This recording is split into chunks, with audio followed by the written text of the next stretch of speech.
Dun, dun, dun, dun, dun, dun, dun. Hello, Potter fans, and welcome to my latest Harry Potter review. Well, it's actually a review of the new Fantastic Beasts movie. Fantastic Beasts: The Secrets of Dumbledore. Released in 2022 and directed by David Yates once again. So, before I commence this review, I do have to give a very special shout out to my good friend and subscriber, Harry Thomas Pictures. I've seen the movie twice, but I went to see the movie once with him, and so I'd just like to show you a quick collaboration vlog of our experience going to see this movie. Hello everyone, it's me, Mr. Tarnis11, and me, Harry Thomas. and we're back for our second meet-up. I think last time we met was 6 months ago, wasn't it? Yeah, in person. Today we're here to see Fantastic Beasts: The Secrets of Dumbledore. So we're about to go in. We're just outside the Odeon. Behind us are the posters for Doctor Strange and other things. So we shall let you know our brief reaction when we have exited the cinema. Do you want to say anything before we go in? This should be well worth the 4-year wait. Yes, and shout out to the guy behind the camera who I've just met today. Thank you. Hello. Thanks so much, buddy. Hello guys, so we've just come out of watching Fantastic Beasts: The Secrets of Dumbledore. I'm here with Harry as I was earlier, and the guy behind the camera, Stephen. Hi. So, Harry, what did you think of the movie? It was absolutely fantastic. Pun intended. Best Wizarding World movie of the 11, and easily the best movie of 2022. I mean, wow! It's certainly the most emotional and biggest of the Wizarding World films. I mean, Matt Mikkelsen is the true Grindelwald. Sorry, Johnny Depp. Lally Hicks stole the show, and the ending was just heartwarming. I mean, bring on Fantastic Beasts 4 and 5. Please don't make us wait too long for that. Yeah, I think considering they had a lot of issues with the pandemic and the script rewrites, and obviously Katherine Waterston's role being reduced, I think they did quite a good job. I didn't love it as much as you, but I did like it, and I thought it was a major improvement over the last one, Crimes of Grindelwald, which I thought was just mediocre. But yeah, I'm looking forward to talking about it some more, and if you haven't seen it yet, do go and catch it. It has just been released, and hopefully we will collab again at some point in the summer. Yeah, let's do it. You can't wait. And yes, stay tuned for our reviews very soon. Thank you. Sonic 2 has some serious competition. Yeah. Forget Sonic 2. Oh, yeah. Go see Secrets of Dumbledore. Yeah, Sonic 2 is rubbish. You heard it here first, folks. Take care. Take care. Post thoughts coming soon. Mischief managed. Nice. So yeah, big thanks and shout out to Harry and his friend behind the camera as well. Please go and subscribe to Harry Thomas Pictures. Okay, so The Secrets of Dumbledore. Well, it's been about 4 years since The Crimes of Grindelwald, and obviously this movie was plagued with delays because of COVID and because of the script. They wanted to make sure they had the script right after everybody, hated the last one. I didn't hate The Crimes of Grindelwald, but it wasn't good. So I'm glad they kind of took more time on this one. And was it worth the wait? Well, let's find out. So the plot of The Secrets of Dumbledore is that it takes place directly after the second film, and the team of people, Newt, Jacob, a new person called Lally Hicks, Yusuf Karma, and Theseus, they are all they've all been appointed by Dumbledore to help take down Grindelwald.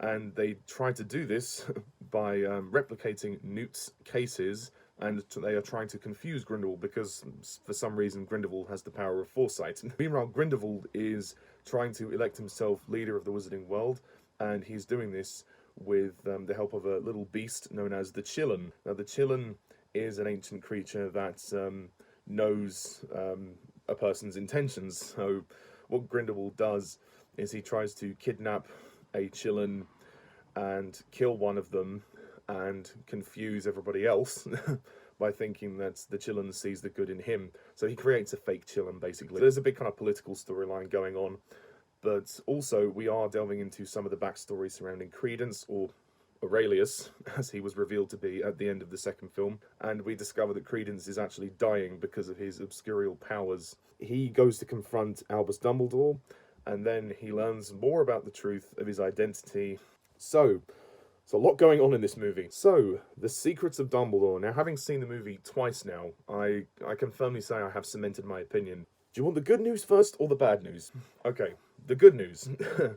It is way better than The Crimes of Grindelwald. Yay! Woo! Celebrate, celebrate, celebrate. Yes, this movie is an improvement over the last one. The bad news is, it's still not great. I'm not going to lie, I was slightly disappointed with some of the decisions made in this film with the story. At the very least, this movie is a more entertaining movie than the last one. It is much more action-packed, the story is a lot more engaging and slightly easier to follow, although I do think it is a little bit overstuffed with characters. It does feel like the plot is a little more coherent, and we are following the same group of characters who are doing the same thing from beginning to end, as opposed to a lot of subplots. I mean, there are a few subplots, but it does feel a bit more streamlined in comparison to the last one. And let's get this out of the way, because obviously this is the first question that people have for me about this film is, what do I think of Mads Mikkelsen as Grindelwald? Yeah, the recasting of Johnny Depp was a very controversial thing, and I think it's sad to hear that some people are choosing to boycott this movie because Johnny Depp's not in it.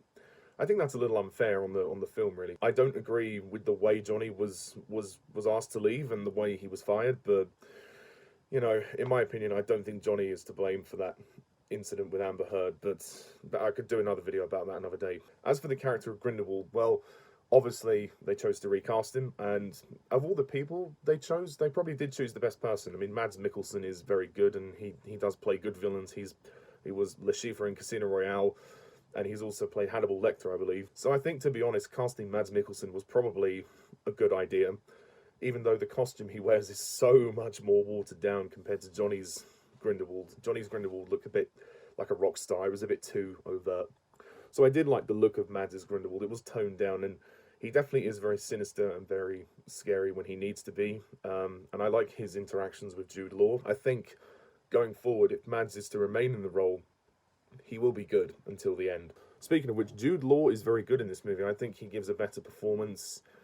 He puts a bit more of an Irish twang on his accent this time. I think he's trying to pay tribute to Richard Harris or Michael Gambon there, but I like what he's doing with the role. He gets a lot more to do, and the revelations surrounding his character are kind of interesting. I say kind of. One of my main bugbears of this film is the way that they handle the secrets of Dumbledore, meaning the backstory behind the Dumbledores. I was really disappointed with the way that was handled. I thought they could have done that so much more. Why couldn't we have seen it? Literally, Albus tells Newt about what happened to Ariana in like a very quick 2-minute scene. It's not even that long. He just explains it. This is one of the things about filmmaking. Show, don't tell. I mean, they did this in the Deathly Hallows Part 2. They showed you Snape and Lily's backstory, so why couldn't they do it here? They could have devoted, I don't know, 5 minutes to see him. I know that a lot of people who are going into this movie are probably, you know, huge fans who have invested interest and probably know a lot about the backstory, but to me, I was really looking forward to seeing it on screen. I'm surprised that David Yates didn't show it. I really am surprised. Also, what was a letdown was Credence, Ezra Miller. Obviously, Ezra Miller has been misbehaving recently in the real world, so this may be his last performance, possibly, in the series. And I get it, the character is you know, he's dying and he's emotional. You know, he is kind of the emotional heart of the story. But once we discover the spoiler that Credence is in fact Aberforth's son, and that Grindelwald was lying about him being Albus's brother, I was like, okay, that's interesting, I can go with that. But then we don't see much of Aberforth. We see him in 2 or 3 scenes earlier in the film when he's talking to his brother. We can see that there's a bit of tension there. But I really thought that that was an underdeveloped part of the film. The whole Dumbledore backstory, which is what I thought this movie was going to dwell on, wasn't really explored enough. I thought when Aberforth finally did see Credence that we'd get to hear why Credence was abandoned. We never heard it. We never got an answer. All we got was Albus saying, oh, my brother fell in love with a woman at the same summer I fell in love with Grindelwald. That was it. And then Aberforth goes to Credence at the end and says, oh, you can come home now. And Credence is literally on his deathbed. He's dying. His powers are consuming him. So he's an obscurial, much like how Ariana was. So that, in a sense, obviously probably confirmed that he was a Dumbledore. But I was so disappointed with that. I thought, oh, come on. You know what? We got to spend more time with these characters. It felt like they were really sidelined in their own film, really. And that's another problem I have. It's hard to know whose film this is, really. Whilst this is an entertaining movie from an action standpoint, it's definitely a lot more fun, and it moves at a much brisker pace than the last one. Considering it's 2 hours, 20 minutes long, it definitely flew by a lot quicker for me. On the one hand, it feels like it's Newt's film, because he does become more central, and he does kind of take control a bit. Then I'm thinking maybe it's Albus's film, because, you know, it deals with his relationship with Grindelwald, the fact that he was in love with him and all of that stuff. Then I think it's Credence's film, so it's kind of confusing as to who is the central protagonist of this film. Despite that, though, Newt is much better in this film. I think Eddie Redmayne's best performance by far. I like the way that Newt is now more confident. And that scene on the train when he's with everybody and he's introducing everyone, he never would have done that in the first one. He was very antisocial, very awkward. He was comfortable around his creatures, but with people, not so much. So it's nice to see Newt has grown in confidence quite a lot in this film, which I do appreciate. Also, Katherine Waterston as Tina, she's not in this movie that much. It's a real shame. I kind of wanted her to be in it a lot more. I mean, the way they utilised her was fine. I'm not sure why she wasn't in it that much. Maybe Katherine Waterston probably had a slightly busier schedule this time, or she might have had COVID. I'm not entirely sure what happened. I mean, it was nice to see her turn up at the end, but I was like, well, she could have joined them on the quest. I mean, considering that she was present at the end of Crimes of Grindelwald, I'm not sure what happened there. But I do have to say, though, some of the standouts in this film are Dan Fogler as Jacob and Queenie, Alison Sudol as Queenie. I really like their relationship, and I think that's been one of the things that has been developed very well over the last 3 films. And the ending of the film definitely is a lovely payoff when they do finally tie the knot after all the trouble they had in the Crimes of Grindelwald with him being a no-mage.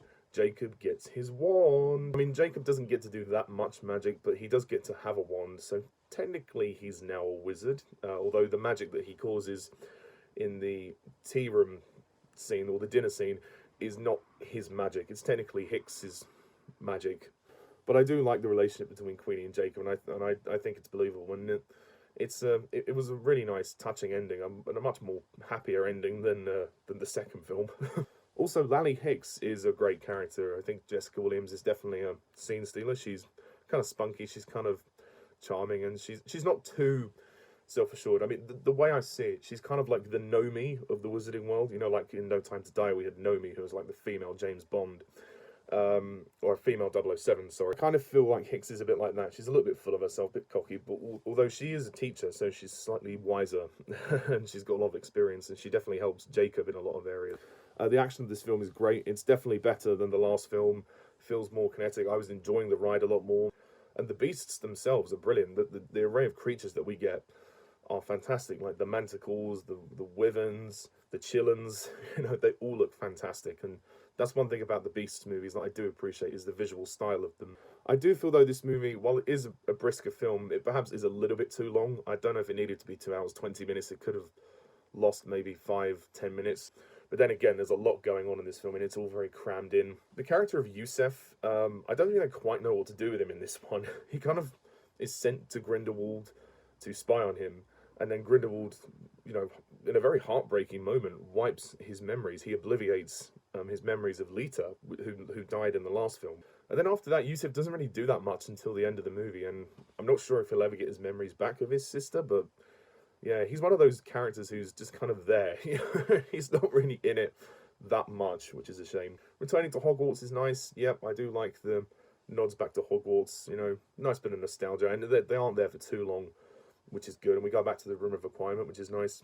And James Newton Howard also nods back to Hogwarts in his musical score, which is good. And the score for this film is great. Once again, a fantastic score.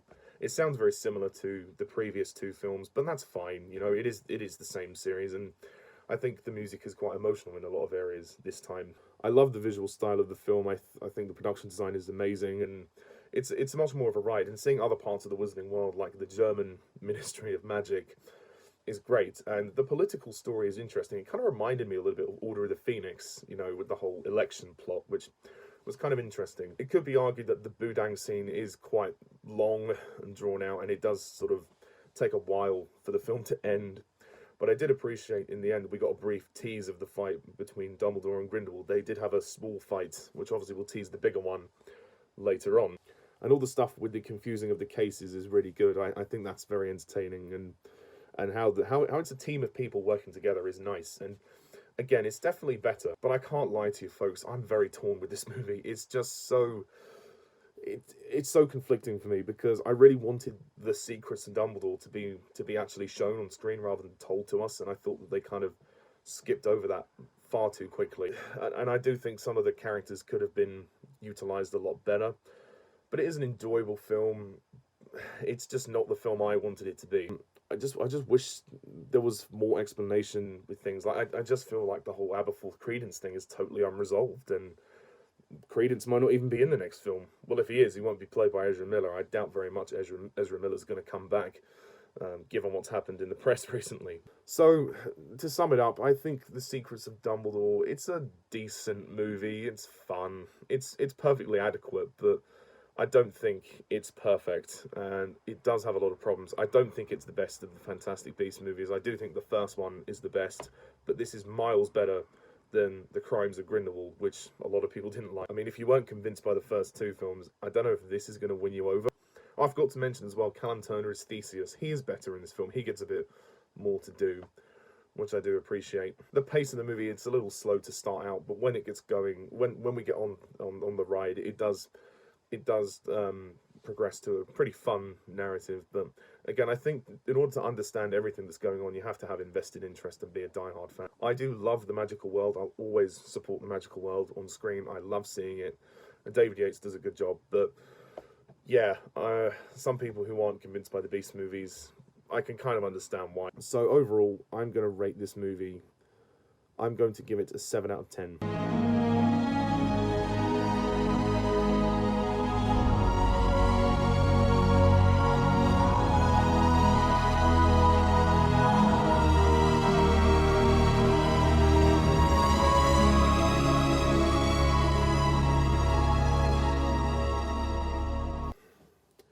So thank you very much for watching this review of The Secrets of Dumbledore. What do you think? Please comment down below, let me know. Big shout out and thank you to Harry Thomas. It was a lovely day we had yesterday. And please watch his review of the movie. So that's it, folks. That's all of the Wizarding World films reviewed. So next time I'm going to be ranking all 11 movies in the saga. And not sure when the next Beast movie will come out. Probably in a couple, 2 to 3 years time maybe. But I look forward to it when it releases. So anyway, thank you very much all for watching this review. Please hit the like and subscribe button for more content, and stay tuned for my Wizarding World ranking. So until next time, I'm Mr. TARDIS11. Thank you for watching. Mischief managed. Nox.